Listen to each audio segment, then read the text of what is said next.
उदयपुर डबोक थाना क्षेत्र के गोवला गांव में रविवार 7 जून की रात एक 17 वर्षीय किशोर की संदिग्ध परिस्थितियों में मौत का मामला सामने आया है। परिजनों ने हत्या की आशंका जताते हुए गांव के ही एक युवक और उसके साथियों के खिलाफ शिकायत दर्ज कराई है। मृतक के भाई नारायण लाल मीणा ने पुलिस को दी रिपोर्ट में बताया कि रविवार शाम करीब 7:30 बजे उसका छोटा भाई देवीलाल मीणा गांव के ही दिनेश मीणा के साथ घर से गया था। आरोप है कि करीब 12 घंटे बाद दिनेश शव को नीचे उतरवाकर पोस्टमार्टम के लिए महाराणा भोपाल चिकित्सालय की मर्चरी पहुंचाया। परिजनों का आरोप है कि देवीलाल को दिनेश अपने साथ ले गया था और उसके साथ मारपीट भी की गई थी। ऐसे में उन्हें आशंका है कि यह आत्महत्या नहीं बल्कि हत्या का मामला हो सकता है। उन्होंने मामले की निष्पक्ष जांच कर दोषियों के खिलाफ कड़ी कार्रवाई की मांग की है।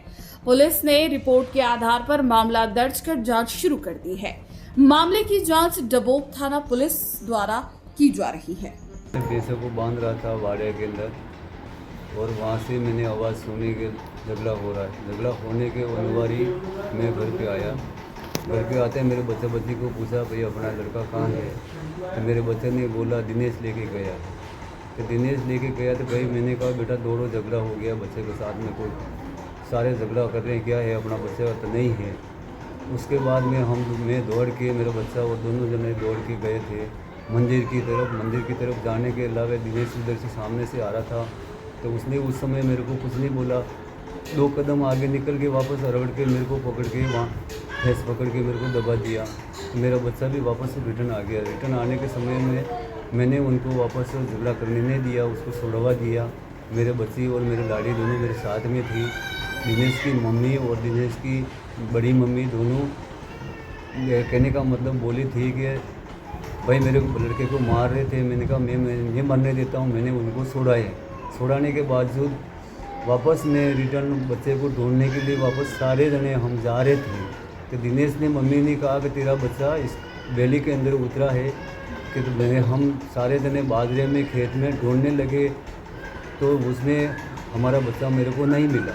नहीं मिलने के ऊपर हम उधर ढूंढने लगे और मेरे पीछे से दिनेश ने मेरे घर पे सड़के पत्थर मारे और सीटी फीटी तोड़ दी। मेरे बड़ी माँ मेरी मम्मी की और छोटा बच्चा सोया हुआ था, तो उसके पास मैं एक पत्थर को गिराया था तो वो उनके थोड़ा बहुत लगा वरना नहीं लगा। तो वो उनको छुप करके दिनेश को मेरा बच्चा आया पामड़ से आके और उसको पकड़ से घर के ऊपर से पकड़ के उसको नीचे उतारा। तो मेरे को भी गुस्सा आया कि इसको मैं 2 जूत लगा दूँ, लेकिन तो भी मैंने उसके हाथ नहीं लगाया। मेरे बच्चे ने भी हाथ नहीं लगाया। उसकी माँ आ गई थी साथ में और उसको पकड़ के उसके घर पे ले गई। ले जाने के बाद में है जो मैं यहाँ से गाड़ी लेके निकला कि बच्चा चल तो गाड़ी लेके जाए। 3 गाड़ी निकली थी, उस गाड़ी का मैंने खुद ने पीछा किया है। तो मैंने पीछा करने के अलावा मेरे को 2 गाड़ी मौजूद मिल गई, तो तीसरा गाड़ी मुझे नहीं मिला। गाड़ी वाले को मैंने पकड़ के पूछा भाई मेरा लड़का कहाँ है, तो उस गाड़ी वाले ने मेरे को यही बोला है कि जैसे आपका लड़का मेरी जेब के अंदर पड़ा है। तो उनके आंखों के अंदर कुछ गर्मी थी, मेरे हाथ में लकड़ी थी, मैं मेरा बैल फेंट ही देता इसलिए मेरी लकड़ी थी। तो उसने मेरे को बोला रात को उर्जन ने बोला कि मतलब ये लकड़ी लेके तुम नहीं घूम सकते हो। मैंने कहा मैं किसी को मारने के लिए नहीं आया हूँ, मेरा बच्चा ढूंढने के लिए आया हूँ। लाकड़ी मेरे हाथ के अंदर है, मैं किसी को ठोकने के लिए नहीं आया हूँ। तो उनकी गर्मी देखकर हम दोनों बाप बेटे वापस घर आ गए। मेरे को महसूस नहीं हुआ कि मेरे बच्चे को इन्होंने मार दिया। तो फिर भी हम पूरा रात भर तक ढूंढते रहे। मेरे ससुराल गए, मेरे बेटी के गए और खेत बावड़ी कूड़ा बीड़ा बावड़ी सारे ढूंढा के हम थक गए।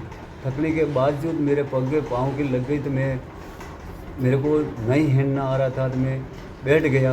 तो मेरे बच्चा, मेरी घरवाली, मेरे लाड़ी, सारे बच्चे पूरी रात भर तक ढूंढते रहे। जंगल के अंदर भी मेरा बीड़ा है, उस बीड़े के अंदर उन्होंने 4 चक्कर किए, तो वहाँ पर कोई मौका पर कोई नहीं मिला था।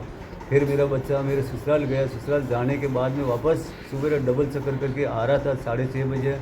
तो वहाँ पर मतलब बच्चे को मतलब आते समय में वहाँ पर कोई आवाज़ आई थी, तो आवाज़ आने के समय पर मंगरा के ऊपर चढ़ के देखा था तो वो लास्ट सिटी से नज़र आ गई। तो बच्चों ने वहीं मुँह छोड़ दिया। मुँह छोड़ने के अलावे फ़ोन किया घर पे कि बेटा बापू कहीं जाना मत, अपना देवीलाल यहाँ मिल गया है और यहाँ पर फांसी लगा रखी है और आप आओ। तो मैं यहाँ से सुबह पहले यहाँ से मैं डांट देता और मुँह से गा करते करते पूरे गांव के बावजूद अलावे भी मैंने गुस्सा करके नहीं कहा। मेरे बच्चा शांत हो गया तो मैंने मेरे धर्म की डांट देता हुआ मैं जंगल में गया तो मेरे गांव के परिवार के लोग, मेरे वहाँ कोई नहीं आया था, मेरा भाई और मेरे बच्चे और मेरे घर करके और एक मेरा अंकल थे, एक अंकल का लड़का थे, हम 4-5 मौजूद थे वहाँ पे।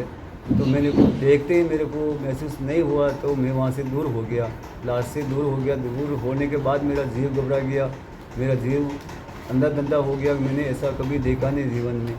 तो उसके बाद जो है मेरे बच्चे ने फ़ोन किया पुलिस को फ़ोन किया तो पुलिस 1 घंटे में वहाँ पहुँच चुकी। तो रात को झगड़ा होने के पहले ही हमने जयपुर फ़ोन लगवाया तारेड सर को, तो वो पुलिस हमारे घर को रात को नहीं आई थी। यही जवाब, और इसके अलावे मैंने झूठ, कपट, जाल, लोभ, लालच, मुझे कुछ नहीं चाहिए सर। मेरे को सच चाहिए, मेरे बच्चे को किस कारण से उन्होंने मारा है मुझे यही देखना है सर। इसके अलावे मेरे पास कोई बात नहीं है। मैं झूठी गवाही, झूठी सच्चाई, झूठा झगड़ा में किसी में नहीं रहना चाहता हूँ। भाई बंधु की लड़ाई झगड़ा, ज़मीन, पैसे, कौड़ी मांगते हो तो मैं सर देने के लिए मंजूर हूँ, लेकिन ऐसा दुर्घटना मुझे सहन नहीं होता है। ये करो तो मैं, और यही मेरे पास से मैं आगे नहीं दे सकता।